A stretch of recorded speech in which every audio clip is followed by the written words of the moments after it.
Hey, this is Jason Creel. I want to recount to you what day I had this week, or really turned into 2 days, to give you an example of when things don't go right, and basically the moral of the story I'll save at the end, but something I've kind of learned from good days and bad days in lawn care business. I guess if I had to, I don't remember a day ever being longer as far as lawn care than the one I had this week, and what I'm calling an 18-hour day. Now obviously I wasn't mowing grass for 18 hours, though I did have a long day doing that. You see, I went out of town this past weekend for a couple of days, and so I knew doing that I was going to be a day behind schedule on mowing grass. So I come back in and I've got to get an early start to try to get caught back up. So on this particular day I started mowing about 6 a.m. at a commercial property that, you know, I can get there as early as I want, you know, as long as it's daylight.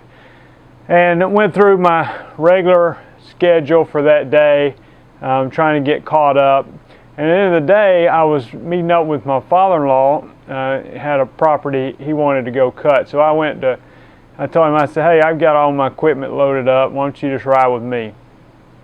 You know, so I pick him up about 4:30. It's about an hour drive to the property, maybe 40 minutes. So, you know, we get over there, get that cut, and it's getting basically dinner time. So he and I pull over at a restaurant to eat in a Walmart parking lot. And we come back out and my truck won't crank. And I thought, oh man, you know, I thought it was a battery. You know, I've got a F-250 with 2 batteries and 7.3 diesel engine.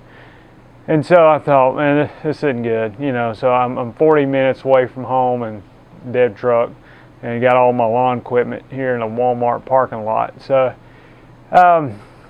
we continued on for a while and trying to think, you know, could we jump ourselves off? Do I need to go buy a new battery? You know, what's the deal? My father-in-law says, you know what, it may be your starter. He crawled under there and looked at the starter, and the starter is barely hanging on. I mean, the bolts have backed off of the starter.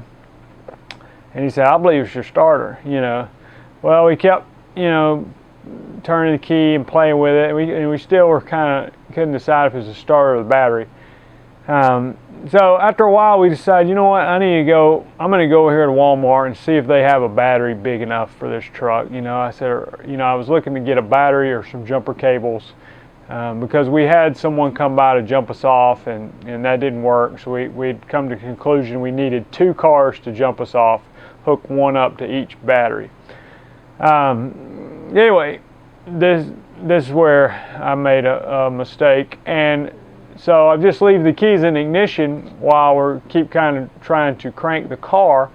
And I thought, well, if I'm going to Walmart, I need to lock the truck up. Basically, I locked the keys in the truck, you know, and so we're getting about 8:30, and I said, I've locked the keys in the truck, yeah, and I don't have a spare, unfortunately. So, though I am planning to get one soon. So at that point we began trying to get the keys out using the coat hanger trick. We're not expert car thieves, so that did not work. And we tried to call the police, and they said, well, we don't do that anymore. We're not going to help you. And so we started calling locksmiths, and it takes a while because it's, you know, late at night. And finally get a locksmith out there about, you know, maybe close to 10 o'clock. He's very nice and got it open, and I'm able to use a lady who owned the restaurant and the locksmith. We're still not sure if it's the starter or the battery, so we get both their cars, one hooked up to each battery. I went in Walmart and bought another set of jumper cables, so I had 2 sets of jumper cables, 2 cars, and it still wouldn't crank. So at that point, you know, it's like 10:30 at night. I call my brother-in-law. I can't leave my equipment in a Walmart parking lot. You know, it's not a good idea.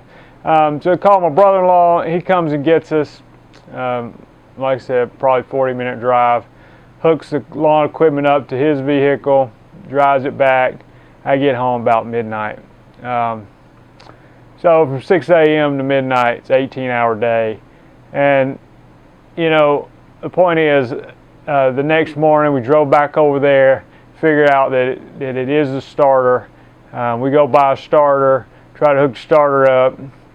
The bolts won't tighten up that hold the starter on, the new one or the old one.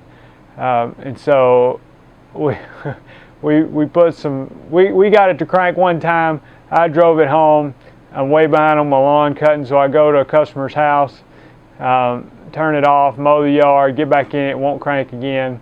Had to get somebody else to come out and basically said, after we played around with it, he ended up switching the two bolts that were holding the starter on, put the top one in the bottom hole, the bottom one in the top hole. I guess whoever had put the previous starter on had them reversed, and that's why the starter wasn't holding good. And after that, the bolts tightened up.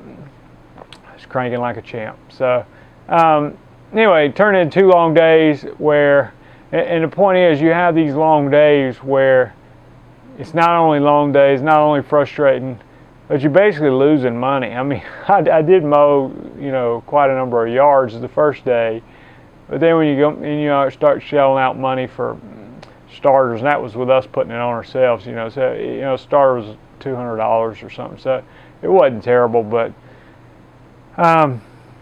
the point is, in the lawn care business, you're going to have these days where things don't go right, you know, and whether it's with your truck or your other equipment. I used to get so frustrated when I feel like, you know, things are going good and then boom, some big expensive repair on, you know, on a mower. Maybe you blow up an engine, it's $2,000.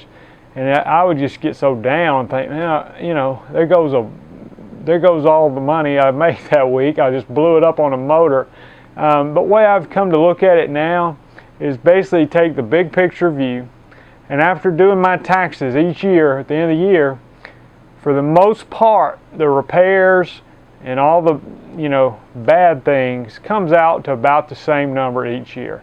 I mean, yeah, things are gonna happen. I mean, some years worse than others, but in general, if you just kind of look at it as a whole year, instead of looking at, look at there, I worked this whole week and I didn't make any money because I had to fix my mower and had to do it, you know, you just get discouraged. But you take the big picture and say, listen, it doesn't mean this isn't a good business.